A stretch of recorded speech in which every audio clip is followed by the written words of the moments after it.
up, yo? Welcome back. Thanks for tuning in. It's live every Sunday, 12 Eastern Time. Today we're talking about carb cycling, refeeds, cheat meals, diet tricks for more muscle and less fat. But first, updates. All right, what updates do we have today, James? I'm feeling a little. We had a competitor yesterday. We did. So my bikini client, Jen, competed at the 2025 OCB Chesapeake Classic. And let me tell you guys, this is a big show. There was about 200 athletes that competed. Every year it grows, and every year I am just floored at the physiques that show up at this thing. So she had some fierce competition. She competed in novice and 35 plus. And she got second place in novice, you guys. Oh my God, we were so excited because everybody was just shredded. They looked incredible. We were stoked about that second place win. And then we came away with fourth place in 35 plus. And again, let me tell you, you think masters, maybe not as great physiques. That is not the case. These are some stellar physiques for OCB. So I'm so proud of her. So excited. Yeah. Yeah. Kylie's on. Welcome back, Kylie. All right. I'm following up with OCB. It's been pretty impressive, man. I mean, you said the shows just keep getting bigger and better, and they just keep growing. So OCB, and they're doing a great job. Yeah, I really love all that they do for the athletes. Like, you pay a lot to get up and compete on stage. And what I love about them is that they are literally giving you that stage time. You're up for, 8-10 minutes. Other leagues, you might be on the stage for 30 seconds to a minute and you paid the same amount. So I love that they're taking the time to really judge and score each individual athlete. It's a natural league, and they are keeping everybody natural as well. Mm-hmm. Polygraph, random urinalysis, et cetera, et cetera. So, like I said, I'm impressed with OCB, and they're doing a good job, and they keep rolling, growing. Right. They deserve it. Aileen, what's up, Aileen? Good morning, good day. Yeah, and I also got to see my girl, Danique. Yeah, she was there too. She competed at the Yorton Cup a couple weeks prior, so it was nice seeing her and getting to catch up a little bit as well. So let's talk about how your bulk's going and my reverse diet. All right, I got a little fluffy. I didn't really like the look or the feel at 220. I'm a little bit older now, so my knees were hurting, my back was hurting, my feet were hurting, so we're going to zigzag. We're going to go to a deficit Monday through Friday, and then a surplus Saturday and Sunday. The idea is to lean out a little, but still make the gains. So I'm glad you said, like, hey, my knees were starting to hurt and whatever, because I was going to ask you, like, at what point, obviously gaining a little bit of body fat makes people uncomfortable when they're used to being really lean. So I was going to ask you, like, what's that trigger mechanism to be like, no, I actually do need to, like, throttle this back? But I think you kind of answered it. That's it. It's been about 3 weeks. I was hoping it would go away, and it hasn't. So it's time to lighten up a little bit, get the weight off the joints. At 49 years old, it's letting me know, hey, 220 is too heavy. For sure. I had a pretty good week too. I was able to add a little more calories in. I hit about 1850 on my calories, and I actually came down in weight. It's crazy, y'all. I don't know what's going on, but I'm definitely enjoying it. I'm gonna try to push to about 1900 calories this coming week, and we'll talk a little bit more about how my diet is, because it's a little zigzagged style like James is talking about. But we'll get into all that. But for now, I couldn't be happier with how the reverse is going. So it's a good thing. All right, let's talk about the Olympia. That's like the major update this week. Big news. The Olympia was this weekend. So any upsets? I know you were had high hopes. We were talking about who was going to make the top 5 last week. So what did you think? As far as bodybuilding goes, I'm a little surprised. Samson Duda came in way off. You just thought he was a little soft or small? Yeah. He got out conditioned last year, so this year I think he over dieted to try to prevent coming in soft, and Derek beat him. Yeah. Derek came in primed and ready to go, and he peaked perfectly. Nick Walker, way off. Way off. I mean, I want to hear from everyone on here, because Derek and Hattie, they were so close. Like, I don't know how they decided who actually won, in my opinion. Like, you could tell they were really looking at those two in particular. Angel's on. Good morning, Angel. morning, Welcome back. Yeah, I agree. Hottie, it could have went either way. Hottie or Derek, but Derek's won it before. Hottie has not. So they're always going to give it nod to Derek. And Andrew Jack, man, he moved up and he looks fantastic. I think if he can bring up his hamstrings and his chest, he's going to be the next Olympia champ. Yeah, I mean, I think in the women's side, there was no surprise. Andrea Shaw, 6-time Olympia win, took the title home there. Women's physique, it's always interesting because Natalia and Sarah kind of compete toe-to-toe. Like, most of the time, Sarah wins. This time, it was Natalia that took it home. So that was kind of fun to see. And I don't really follow figure and bikini too closely, but I did look at them. Man, those girls were big for sure. Yeah, and we talked about Urs, and he finished 13th. So that was like third call outs or something. Yeah, third call out. I said he wasn't going to be top 10. He's undersized, so he went and did it. But I think he placed where everybody kind of figured he was going to play. Yeah, I mean, I like that. You went up a division. You're kind of coming up through the ranks. I think, you got to earn that placing. So I'm glad they just didn't give it to him or something weird. But, yeah.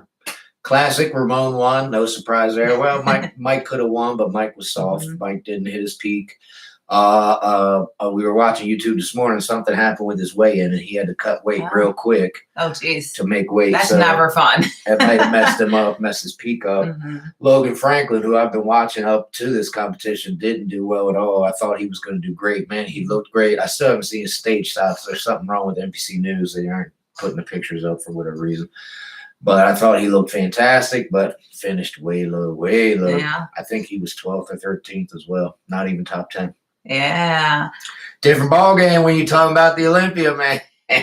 All right, Miss Tactic, welcome back. I called for Derek to win, but I think Andrew should have won. Derek looks like he had inflammation in his lats. He also doesn't stand in the posing box. He steps forward. That's interesting, too. I mean, That's a great observation. Yeah. You would think the best lighting would be in the box. It's definitely in the box, so that's interesting. To be in the box. So if he's stepping out, and I agree, I like Andrew's physique. I think he's much more aesthetic. His conditioning was much better than the rest of them, but he was a bit undersized compared to Hattie and Derek. Yeah, they just monsters. They're 2 feet shorter, but they are monsters. David Buster, good morning. Welcome back, David. Felipe, greetings from Brazil. Ramon, champion classic here in the country today, like a carnival. There that's baby. Awesome. Well-deserved win for sure. They said that on YouTube as well. Brazil's partying right now for Ramon, baby. For sure. I don't know if you guys watched it, but what I saw is a Ramon that took this serious. I believe he knew he was always beat by Bumstead, so he didn't really try to hit his conditioning. This time, he actually tried. Nailed it and blew everybody away. Yeah, that's awesome. And I'm glad you brought up conditioning because I think that's actually a really great segue in today's topic. We're talking about, when you're talking about physiques and trying to build elite physique, you got to be smart about how you're dieting so your conditioning looks right. And so a lot of times that means you end up having to carb cycle or implement refeeds or use cheat meals, but you need to be very strategic about it. So today we wanted to talk about like how each one of those makes you feel, when you would use one versus another. And then we're also going to talk about different diet strategies, especially in a bulk, so you don't get, gain excess body fat. Angel said Martin had the best physique. He should have won. Who's Martin? You tracking a Martin? No. Rewrite that, Angel. I think you misspelled the name, brother. Yeah. So let's get into today's topic. We'll start with kind of just talking about Fitzwater, Martin Fitzwater. Yeah, we'll talk about just energies and how the body uses fuel and how it needs fuel to start with. I mean, most people know this, but carbs are definitely the body's #1 energy source, you guys. So your body uses glycogen to produce ATP, and that's how, it helps fuel those heavy lifts and all those things that you need to do to build muscle. Yeah. All right, Martin Fitzwater got 5th. We're talking about the Olympia here, dude. Guys, excuse me. Everybody looks fantastic. What I saw was Martin was just a little small. He got a little outsized by the top 4, but he's up there in the mix, and you're talking about the best in the world, literally the best in the world right now, and they bring it to the Olympia. And he finished 5th, but again, just a little undersized. I believe he's young too, so he has time to put size on. Right. Mitchell, hey guys, what do you think went wrong with Samson? Seems like he lost so much muscle. Did he possibly overdo his diet and conditioning? Yes. Yeah. We already talked about that, Mitchell. I think he was soft last year and he over-dieted this year to overcompensate. On the other side of that, you got Nick Walker, who came in softer than soft, and he openly admits being on Ozempic. Which is interesting because I would not have imagined you'd be soft. To help him diet down, and he still came in soft. So either Ozempic didn't work and he didn't stick to his diet, or he messed up his water manipulation. That can happen too, make you look soft. It is so hard to peak, you guys. I mean, I don't think most people understand how difficult it is. And year to year, like sometimes conditions favored more than size, some years size more than conditioning. And it's really hard to just figure that out and bring that complete package at the right time. Yep. You're talking about the best in the world, and we just rattled off a bunch of names that were off. Yeah. So they missed their peak. And these are the best in the world. Been doing it for probably 20 plus years and still missed their peak. So it is very hard to do. Aileen, I do carb cycling when bulking, high carbs on leg day, and chest, heavy lift day. Hey, I mean, that makes a lot of sense because the higher your glycogen, it really helps improve like cell volume, which means that you're able to move heavier loads, which, you know, being able to lift a heavy load is really important when it comes to building muscle.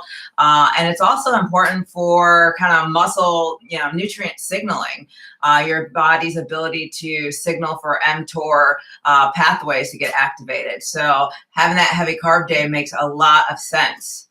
Yep. I'm glad you said that, Aileen. I call that eating for function. Yeah. So you know you got leg day. It's a brutal workout. You're going to need the energy, so you load up the carbs. Eat for function, baby. For sure.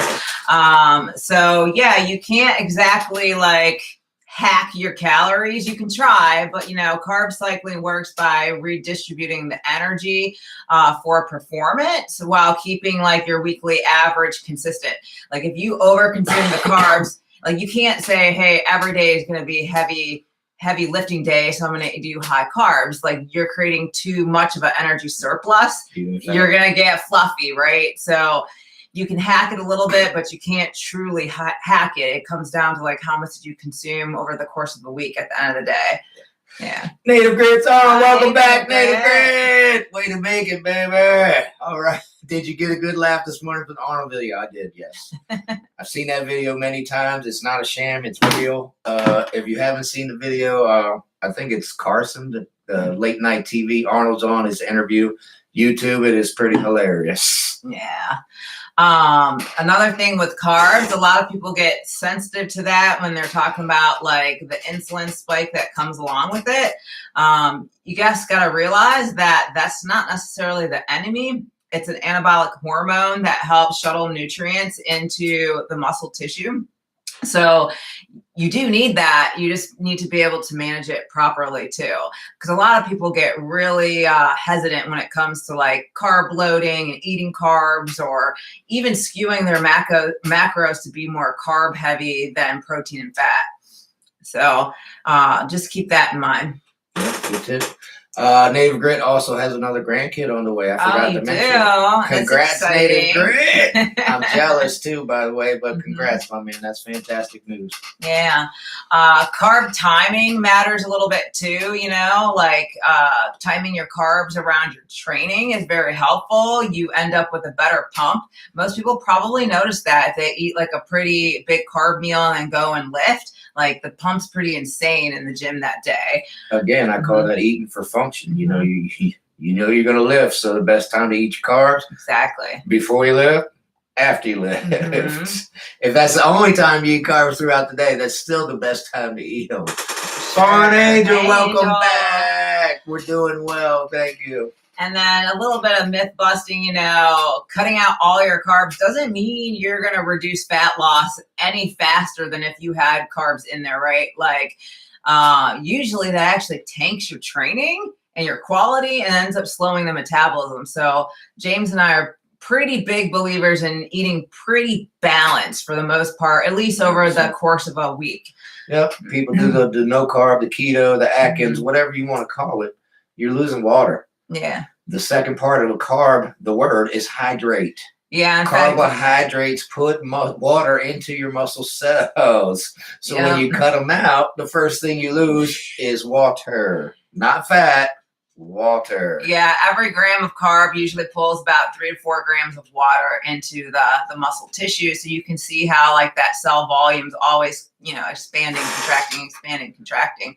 Of course, if your muscle cells are already full, you store it under your skin, and that's when you're like, whoa, what happens to my 6-pack? It's a little blurred today or whatever, but I want to hear from you guys. Have you ever like slashed the carbs out and ended up low carb and then kind of felt flat and tired or even weaker in the gym? Because I can definitely tell a difference when I do that. Performance definitely suffers. Agreed. There was a period of time I was intermittent fasting and I was playing with it, and I went down to 1 meal every 24 hours. That's brutal.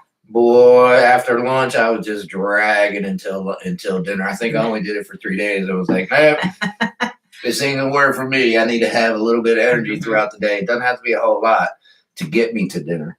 Right. But I still got to eat something at that lunchtime to get me to dinner. Otherwise, I'll crash out. Dave and Buster, carbs also help your muscles absorb creatine. Yes, they do. Yep, sure do. All right, so let's talk now about carb cycling. Now that we talked through carbs and kind of what they're used for, some myths, some, truths in there. Carb cycling just means that you're cycling between higher carb days, maybe moderate carb days, and low carb days to support your energy needs, like your fitness goals. Okay. And Aileen kind of hinted at this when he said, I do carb cycling when bulking, high carbs on leg day, and chest heavy lift days. So the other days are moderate or low. That is carb cycling. Mm-hmm, for sure. Very good, Aileen. Yeah. You have to be pretty consistent if you're going to do that. So if you're going to eat the high carbs, you got to go out and lift kind of thing. You can't eat a pound of pasta and then go to sleep. No, you got to go work out. And I do a little bit of this in my reverse diet right now, you guys. So what I typically will do on a Saturday, it's almost like a refeed day. I have very high carbs. We're talking about 50% of my diet is coming from carbohydrates. And so I'll do upwards of like 300 grams of carbs, and I will make sure that my leg day is on this day. And then after that, the next day, Sunday, I'll pull that back a little bit. It's more of a moderate carb day. I'll drop maybe to like 200.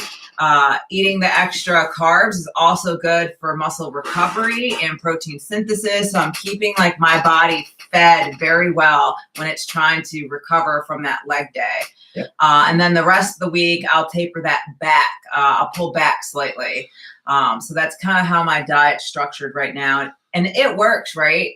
Like eating more carbs on the weekend naturally works for me socially, right? With James and I like to go to different festivals. Like we just went to a German festival yesterday. Oktoberfest. Yeah. So that was a lot of fun. Got to eat that Bavarian pretzel. Definitely can't do that on other days. But again, that worked. I had leg day that day. I needed that energy. Yeah, a lot of people will call that the 80-20 if you've heard of it. Eat 80% clean, give yourself 20% to eat, That way you can do a happy hour, you can do a festival, you can do a wedding, et cetera, et cetera. Yeah. So the rest of the days, like I said, I pull back. In fact, come Monday, you better believe like I'm hitting cardio to burn off any extra glycogen that I'm storing that my body doesn't need, pulling the carbs back to that, low to moderate range. But it works for me. Like, I think that's what's actually been keeping my metabolism so fired up. That's why you guys are not seeing this like wicked rebound from when I competed in August. I'm really only like a couple pounds up. So it's pretty crazy. It's working. And it's a good mental break too. Yes. Yeah. I think that's huge. 100%. You can diet for so long, but at some point you're going to stumble up. I don't care who you are. I don't care where you're at. At some point, you're going to get burnt out and get tired of this diet and say, man, that blueberry muffin's looking too good. I'm going to eat it or whatever it is, So it is good to schedule your breaks. And she said it earlier, it's going to speed your metabolism back up. That also happens when you diet constantly.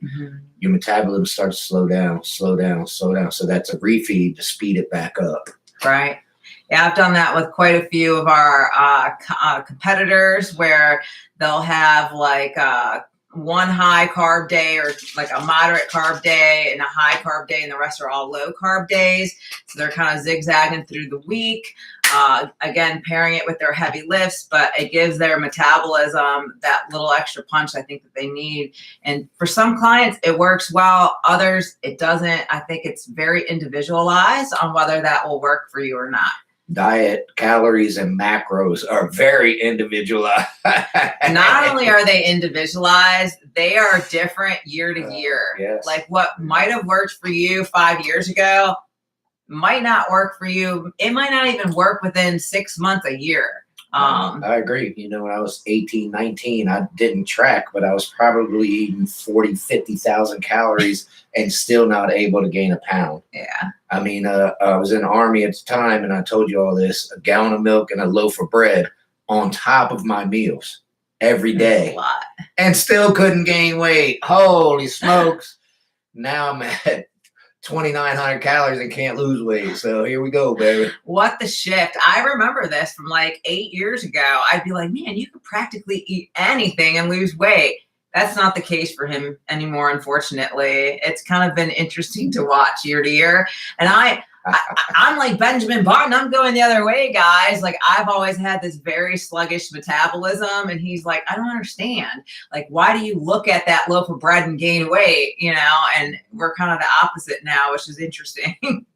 But yeah, so the body changes. I think the practical takeaway and tip for you guys is that weekly carb averages are what actually matters and determines your progress. So make sure that you are tracking day to day, but looking at the trend over the course of the week, not necessarily day to day. Yeah, it's funny. I mean, we're talking about carbs and carb cycling. I only know one bodybuilder that went on a high carb diet and he won. That was Mike Mentzer. He tried to debunk the protein hype, and he did. Mm-hmm. He was on a low calorie, high carb diet all the way up to his competition and won. So Big T's back. What's up, Big T? So all the protein hype might just makes you wonder, right? And he's the first one to say it. The hype is out there because I can sell you protein. For sure. That's why the hype's out there. Native Grit. Hopefully whatever incident's not too bad at work. That can be bad. Take care, Native Grit. Glad you made it, brother, and we're still praying for your health issues, man. Yeah. So that's basically carb cycling. I think a lot of people try to overcomplicate it, but at the root of it, it's not that complicated. Just pick a strategy and stick to it for a time period to see if it works or doesn't work for you. Yeah, Big T's on now. I don't know if he was on earlier, but he also does high carbs on leg day to get him through the workouts. Mm-hmm. It's functional carb loading, baby. I like it. All right, so now let's talk about refeeds versus cheat meals and like when would you do them? I'm not really sure refeeds are needed if you're bulking. If you're doing a straight bulk, every day is kind of like a refeed because you're at a surplus. Like you don't need to refeed yourself. Same with a cheat meal. You don't need a cheat meal when you're bulking either. So you definitely can't be like, hey, I'm in a caloric surplus this weekend, cheat meal, like, and go even further. Like it's just the energy surplus is too high. So you'd be better off doing a diet bulking strategy like James is talking about, which is the zigzag. So just keep that in mind. And even with a refeed, like if we're talking true refeed, you should be eating clean, right? It's not a refeed day and you're like, I'm getting McDonald's for breakfast, going, Taco Bell for lunch and pizza for dinner.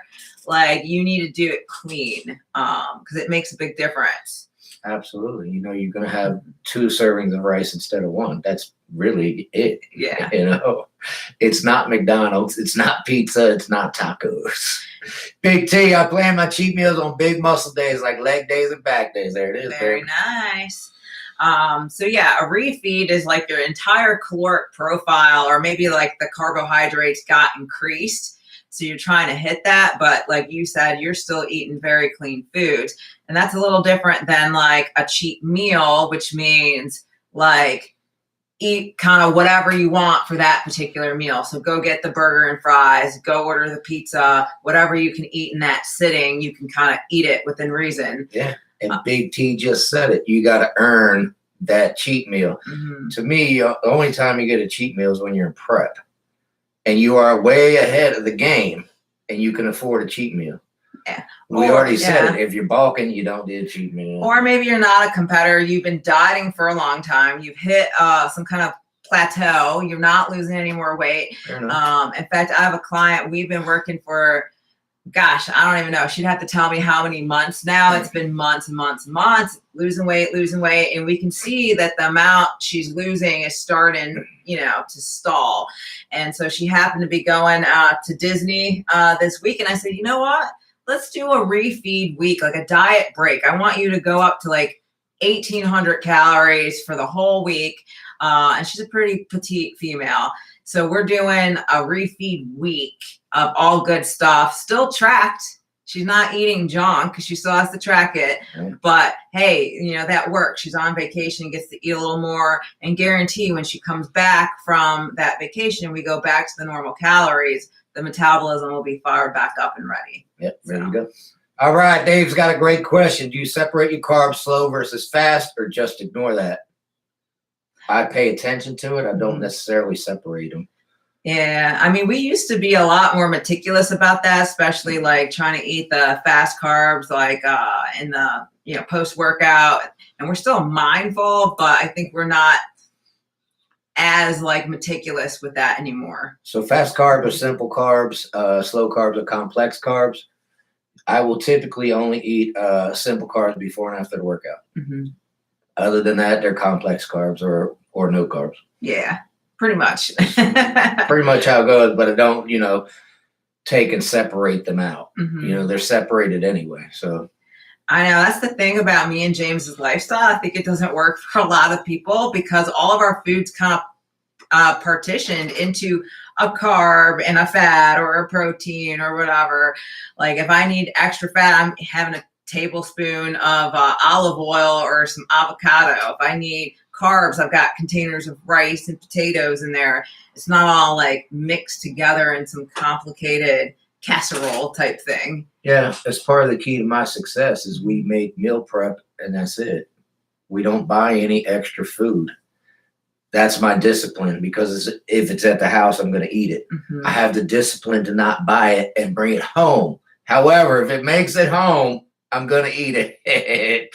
So we make the shopping list very meticulously. We don't buy anything that's not on the list. And if there is a little snack, it is scheduled, simple carb, et cetera, et cetera. It's on the list. It's scheduled. It's in your meal prep somewhere that week. That's the only time you're going to eat it. Yeah. Aileen, 1 hour before leg workout, 1 banana, 1 apple, 1 Rice Krispie. There you go. You got that fructose. You got that Rice Krispie, which has a lot of the simple carbs in it. So a lot of people do that Rice Krispie one, I've heard. Yeah, good stuff. But yeah, back to refeeds. Again, it's a controlled strategy. Clean carbs, you're basically increasing your carbs most of the time there. And the goal is to refill your glycogen stores. You're trying to boost those leptin levels, normalize or bring down the cortisol levels. And so I think usually it's a day, 2, unless you're doing a refeed week, that people, put the refeed day into their diet plans. Again, for me, that's what's making me hit the maintain for the week or making me in that slight caloric surplus. Without that, I would still be in a deficit. So that's the only reason I have kind of a refeed day in my plan right now, trying to bulk. It's just because it's helping me hit that surplus. And like we said, I think refeed days are really done well when they're paired with high performance days in the gym. And I think, it's a good psychological break for people. So keep in mind, though, here's the thing, a caveat with refeeds. If you're not keeping it clean, you're going to spike your sodium and fat intake. So you definitely want to be counting macros. You definitely don't want to toss a giant sodium bomb in there or eat too much fat, because you're going to end up holding excess water and cause digestive stress that does not feel good the next day. Yeah. Big T, I did cream and rice for simple carbs with 12 egg whites for my pre-workout meal. My man. I could never get into the cream of rice thing. Yeah. I tried those. Good on you, though. I want to like it. I really, really want to like it. I don't do egg whites either. I tried and tried. Now give me the whole egg. I do egg whites, you guys. I've been making this. It's almost like a pre-workout or a breakfast meal. It's like egg whites, oatmeal, a little bit of peanut butter, a little bit of granola, and sometimes honey if I'm working out, with blueberries. And it's really good. Tastes like peanut butter. Yeah, it tastes like you're eating some kind of weird peanut butter snack. So yeah, in terms of when you would use a refeed, like we said, you're either dieting down and you're ahead of the game, you're losing weight too fast. It's a good way to scale it and pull back. Or you've been dieting for a really long time and you're not seeing any progress and you really need to fire that metabolism back up. You would do a structured refeed, or you're bulking like we are and you're doing it zigzag style. So those are kind of the three reasons that someone would have a refeed meal. A reason not to do one is because you feel like you deserve one. We have had clients come to us well, I did a refeed yesterday. And we're like, what, why? And they're like, I felt like I earned it. Yep. It's well, I don't care how you feel. Did you need it? I came across this once that I can remember, and it was female. She ate pizza and said, I earned it. I deserved it. And I said, looked right at her and said, no, you didn't.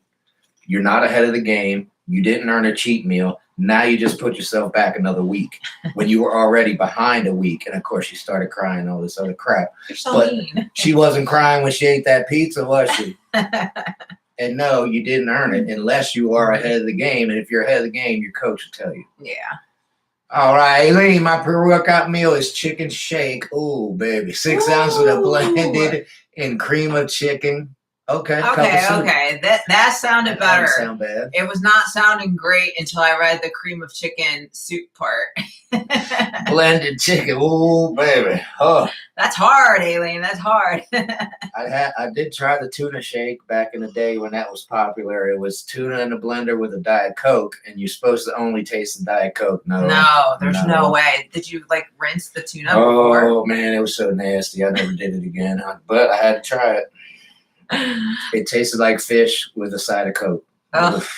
What else are people doing for their pre-workout meal? I mean, one, do you guys do pre-workout meals? We've heard from Aileen. We've heard from, who else? I think Terrence. So I want to hear from you guys. Do you do a pre-workout meal, and what is it? Maybe you'll give us some great ideas here. I don't always do a pre-workout meal. If I work out first thing in the morning, I won't. If I work out at lunch, I will have the beets and yogurt around 8 o'clock. Yeah. I prefer working out lunch because I have noticed my performance is way better at lunchtime after I've had a meal, maybe even 2 meals before lifting. So it is my preference if I can work it out. If you see me work out in the mornings, it'll typically be because I'm doing arms or shoulders, something a little less grueling than a leg, chest, back kind of day. But yeah, all right. So we talked about refeeds. Let's talk about the infamous cheat meal now, right? A cheat meal is a little less structured of a plan. Most of the time, you're not really tracking what you're eating, or you haven't really planned it out to hit a certain macro profile. You're kind of, just eating whatever, something pretty nasty. again, if you earned it, enjoy it. You know, you're ahead of the game. You dieted hard. You earned the cheat meal.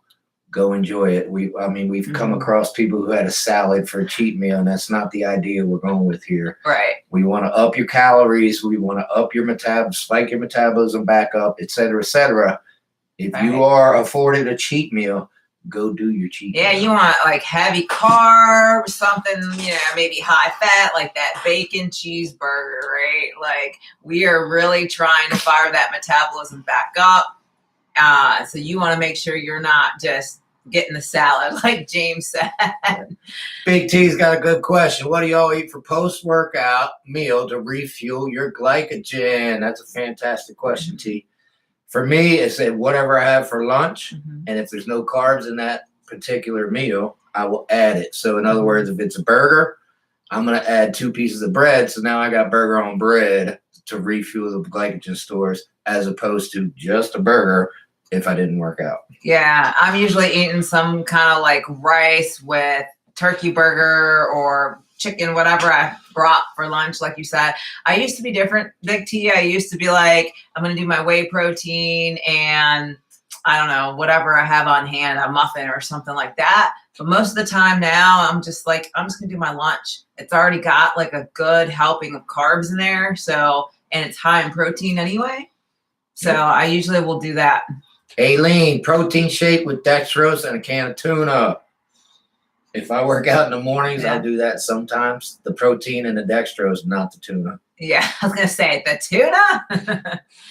Good for you, Aileen, but I'd rather put another scoop of protein powder in to eat tuna. I think James like hurt himself with some tuna on a previous competition, and he just can't look at a can of tuna the same way.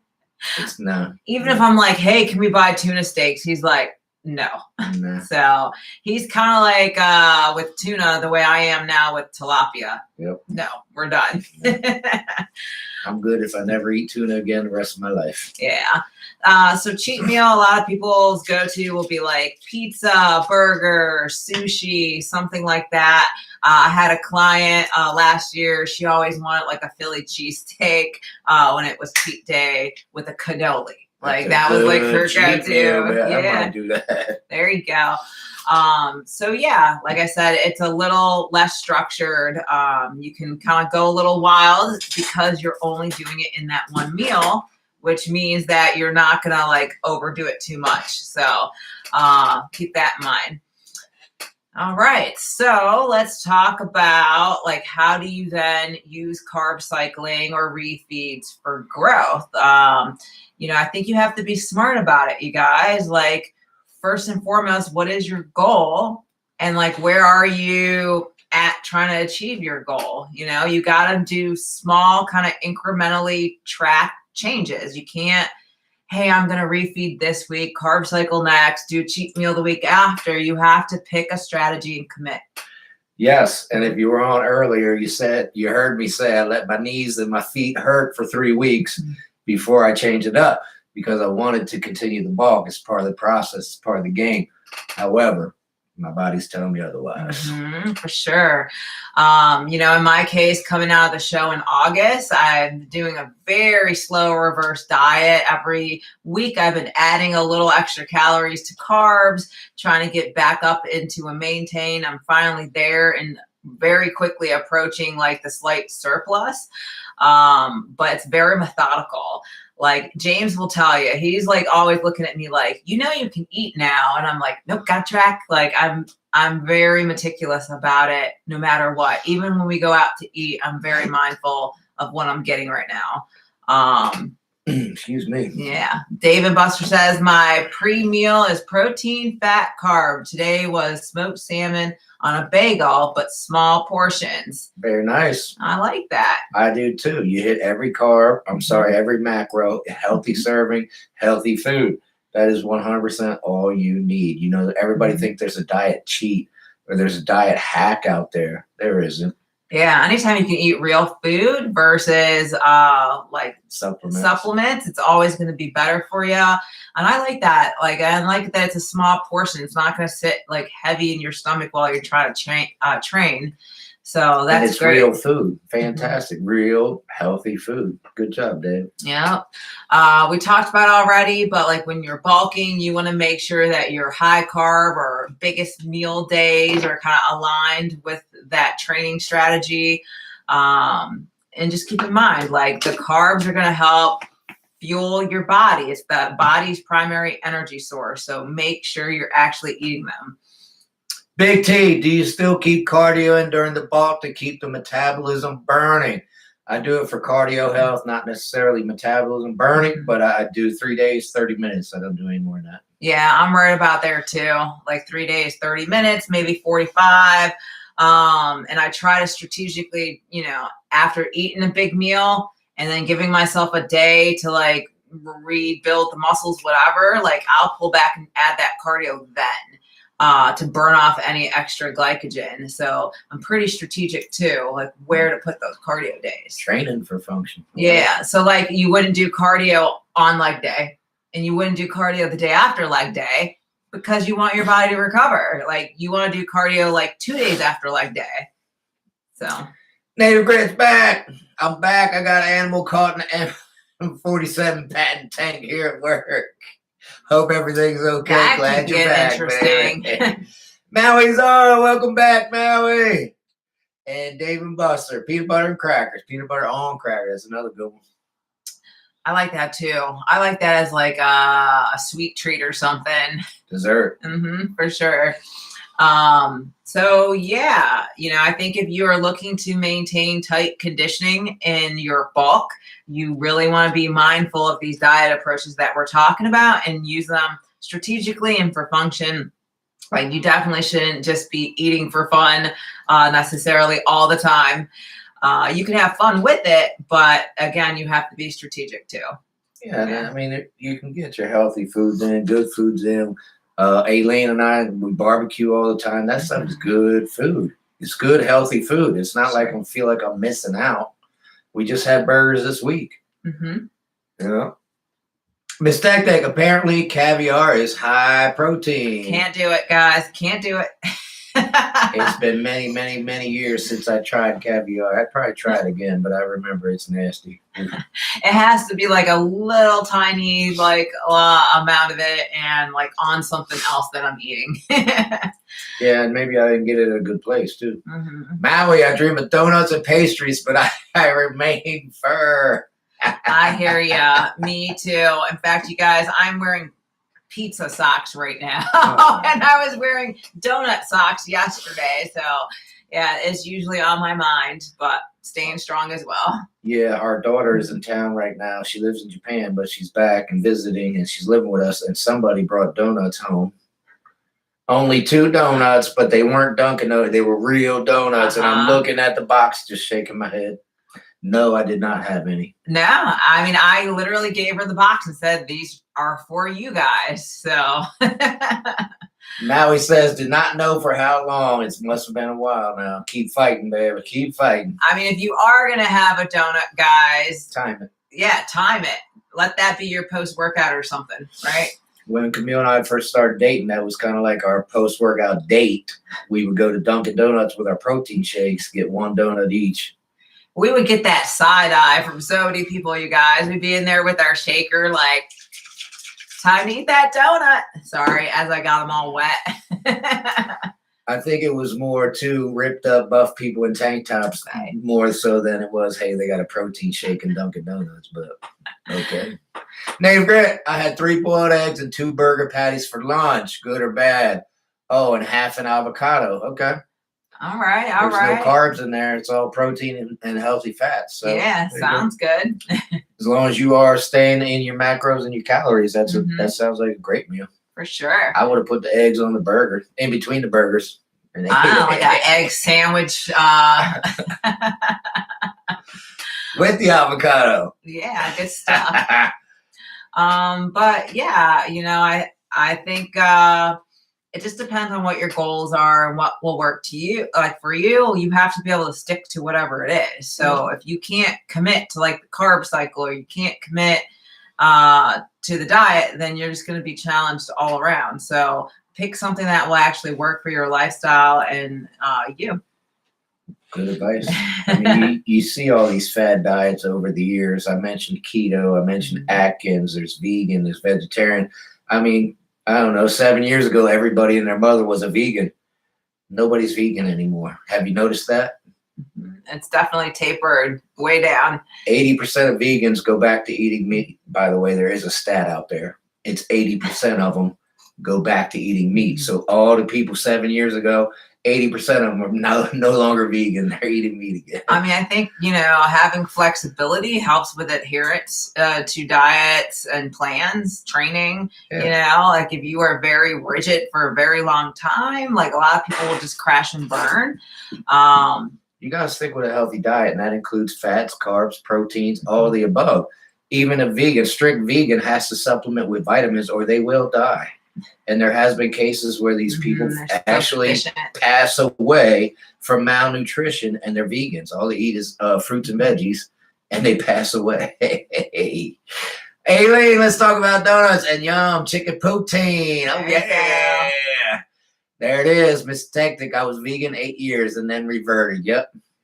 So Miss Tactic is one of the 80%. Yep. And I'm talking about vegans, but the ketos, the Atkins, 80% of them go back as well to start eating carbs, et cetera, et cetera. These are fad diets. They're not lifestyle. So like Camille said, find something to fit your lifestyle. Exactly. It's not going to be keto. It's not going to be Atkins, and it's not going to be vegan.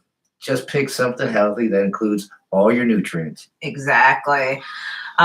So yeah, anytime you can use a cheat meal or a refeed for birthdays, travels, whatever, like that is a great plan. Kind of like my client that's out at Disney doing her refeed week, right? Like we knew the calories were going to be higher. She needed a refeed anyway. Instead of doing it a week prior, we said, let's hold out one more week and we'll time it for this time you're on travel because it makes more sense, right? Yeah. So good deal for function once again.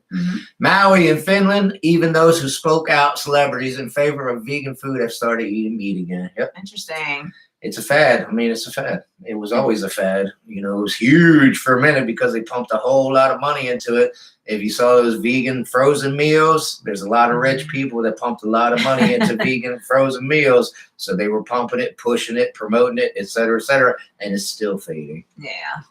But, talking about flexible dieting, go for the 90-10, guys. Like, be consistent 90% of the time. And then that 10%, enjoy yourself. Like, relax a little bit. It helps to prevent burnout. But you have to be consistent that 90% of the time. Yeah, I mean, before you eat something, you ask yourself, what are my goals and is this worth it? 90% of the time, you're going to turn around and say no. And you're going to go back and eat your healthy foods. Yeah. Dave and Buster, my advice is you're going to do high carb pre-workout, protect your muscles with the BCAAs with the meal. There you go. Great advice, yeah, for sure. So yeah, I mean, I hope that helps clear up the difference between what a refeed day or week would be versus a cheat meal. One's structured, one's not really structured. I hope that makes sense, like on how you could potentially zigzag your diet by carb cycling throughout the week to still stay in that surplus, but have a little bit of flexibility as well. And hopefully you've learned when not to do the refeed today. Eat for function. If you take anything from this, eat for function. And I'm getting this from Body of Life back in the 90s, Bill Phillips, but it's probably was spoken before that. Eat for function.